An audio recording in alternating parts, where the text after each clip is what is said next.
Bonjour à tous. Modélisation d'une pièce de l'avion, très simple. Pièce de révolution. Donc une pièce de révolution, vocabulaire technique de diamètre, un épaulement, un perçage.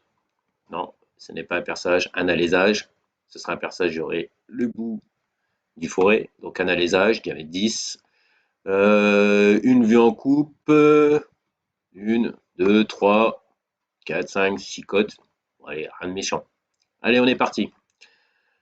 SolidWorks. Fichier nouveau. Nouvelle pièce. OK. Allez. Plan de face. Une esquisse. Quelle est la règle de base pour construire une pièce de révolution? C'est de dessiner la moitié et surtout de dessiner son axe de rotation. Donc ligne de construction sur l'origine. Volontairement sélectionnée. Je viens bien la mettre horizontale. Et là, ben, je regarde mon plan. Hein. Bon, je dessine la moitié de la pièce. Donc que le haut. Donc, hop, hop, hop, hop, hop. Un trait, deux traits, trois traits, quatre traits, cinq traits. Allez, on est parti. Pour faire des traits outils ligne.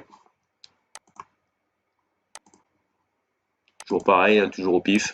Hop, hop, et hop. Sélectionner. OK. On retourne sur le plan. On va côté. Donc, allez, on commence par quoi? Par les longueurs. Longueur de 20, longueur de 40. Cotation intelligente. Longueur de 20. Longueur échappe, autant pour moi. La 40, elle est entre là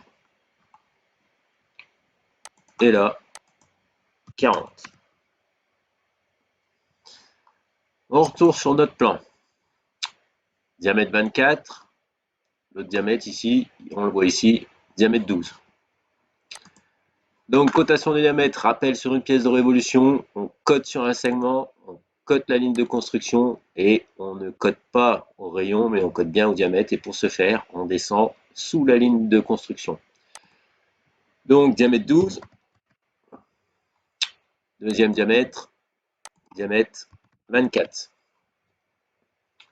Pièce assez simple. On a notre esquisse.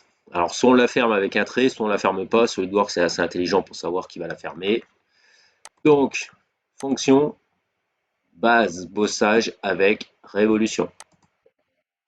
L'esquisse est là, ok, il va la fermer lui-même. Vendu, l'aperçu me convient, ok. Pièce quasiment finie. Donc, je vais chercher. Qu'est-ce qu'il me reste? Il me reste cet alésage, diamètre 10 par 12. Et qu'est-ce qu'il a de particulier? Ben, il passe par l'axe de révolution. On le voit ici, hein, pardon, là c'est le diamètre 12. L'axe de révolution. Donc diamètre 10 sur 12 de profond. Donc on y va. Hein. Où est-ce qu'on veut le faire? Sur cette face. On la met en bleu. On vient esquisse, esquisse. On crée un perçage, c'est un trou, c'est un cercle. Hop, cotation intelligente. Donc diamètre 10. Voilà, esquisse totalement contrainte et profondeur de 12. Donc on vient faire une fonction qui est un enlèvement de matière extrudée. On vient bien mettre la profondeur ici de 12 mm. On valide et on valide. Voilà, la pièce est terminée. À vous de jouer.